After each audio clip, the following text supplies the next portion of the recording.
Zoan Devil Fruits in One Piece are living myths, legends reborn in flesh and flame. Among the three types of devil fruits, Zoans stand apart because they give their users the ability to become animals, embodying raw strength and primal instincts. But when a Zoan isn't based on a real creature, when it draws from gods, spirits, and ancient folklore, that's when things change completely. These are the mythical Zoans, fruits that don't just grant transformations, but the powers of gods and monsters worshipped for centuries. And the more you look into them, the more you realize Oda isn't just inventing powers. He's pulling directly from the most mysterious myths around the world. To really understand what makes mythical Zoans so powerful, we first need to look at the foundation of Zoan fruits themselves. Unlike Paramecia, which grants strange abilities, or Logias, which control natural elements, Zoans are rooted in something far more primal, the essence of life itself. A Zoan fruit allows its user to shift between three main forms: their natural body, a complete animal form, and a hybrid form that fuses both. At first glance, this might sound straightforward, but Oda has layered Zoans into categories that change everything.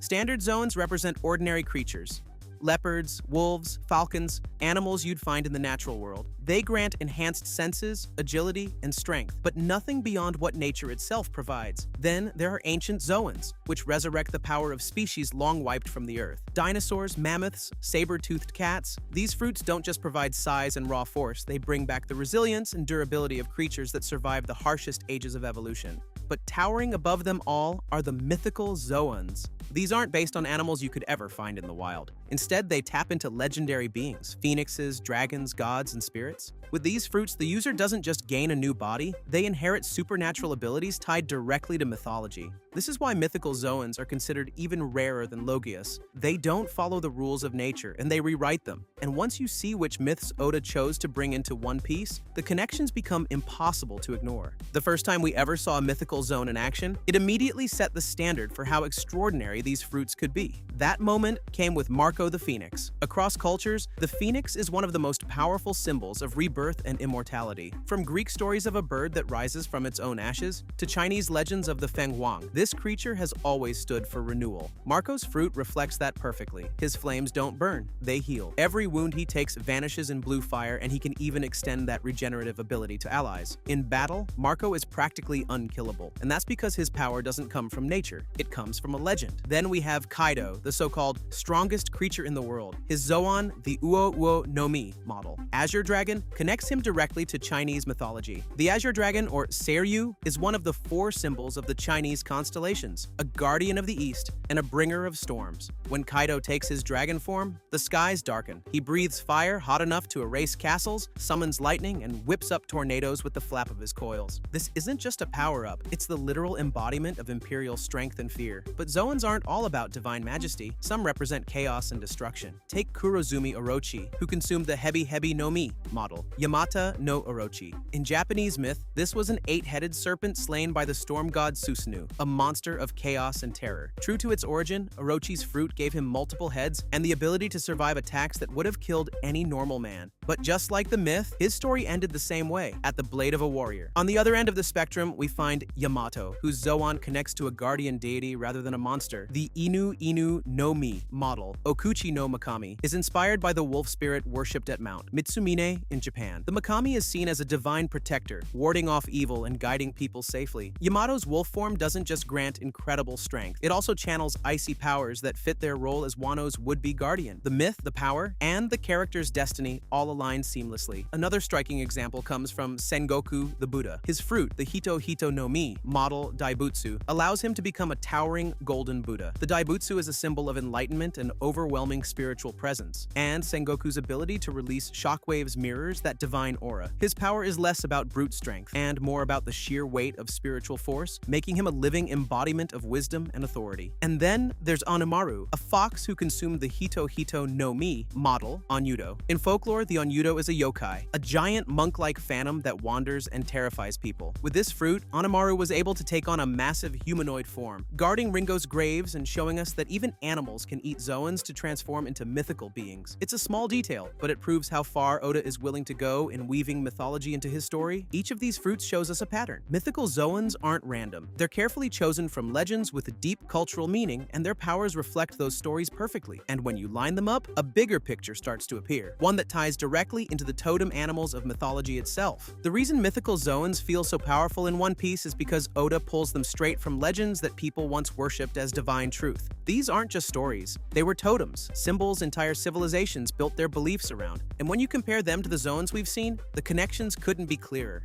Take Chinese mythology. Among its most important symbols are the four divine beasts, guardians tied to the cardinal directions and the natural world. The azure dragon, or Seiryu, represents the east. That's the same dragon form Kaido embodies, a creature that calls storms and symbolizes imperial dominance. Then there's the vermilion bird of the south, Suzaku, a fiery, reborn bird that resembles Marco's phoenix in nearly every way. The white tiger of the west, Byakko, is a symbol of war, courage, and destruction. And the black tortoise of the north, Genbu, represents protection and longevity. So far, Oda has shown us the dragon and the bird, but the tiger and the tortoise might still be waiting to appear. Now look at Japanese folklore. It gave us Orochi's fruit based on the Yamata no Orochi, an 8-headed serpent of chaos. It gave us Yamato's Okuchi no Makami, a divine wolf guardian. And through Anamaru, we even saw the Onyudo, a yokai spirit feared for its massive, ghostly monk-like form. These aren't just random picks. They're rooted in legends that Japanese culture has carried for centuries. Each one fits its character's story, like pieces of mythological foreshadowing.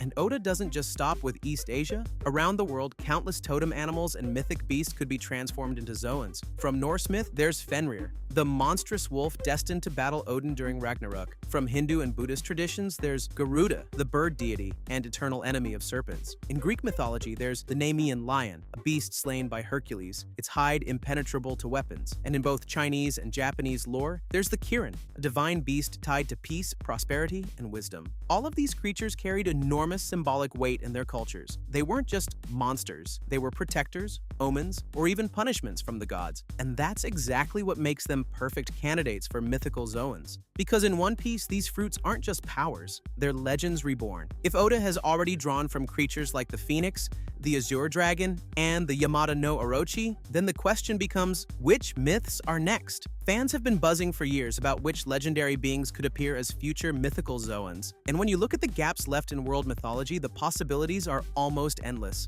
One of the most talked about candidates is Fenrir, the giant wolf of Norse mythology. In the stories, Fenrir is destined to kill Odin during Ragnarok, the end of the world. Imagine a Zoan that grants not just a massive wolf form, but abilities tied to prophecy, chaos, and destruction. It would fit perfectly in One Piece, especially during an era where the balance of the world is collapsing. Then there's Garuda, a sacred bird deity in Hindu and Buddhist tradition. Known as the eternal rival of serpents, Garuda could serve as the perfect counterpart to snake-based Zoans like Orochi's. The fruit might grant incredible aerial mobility, blazing speed, and powers designed specifically to counter serpent users.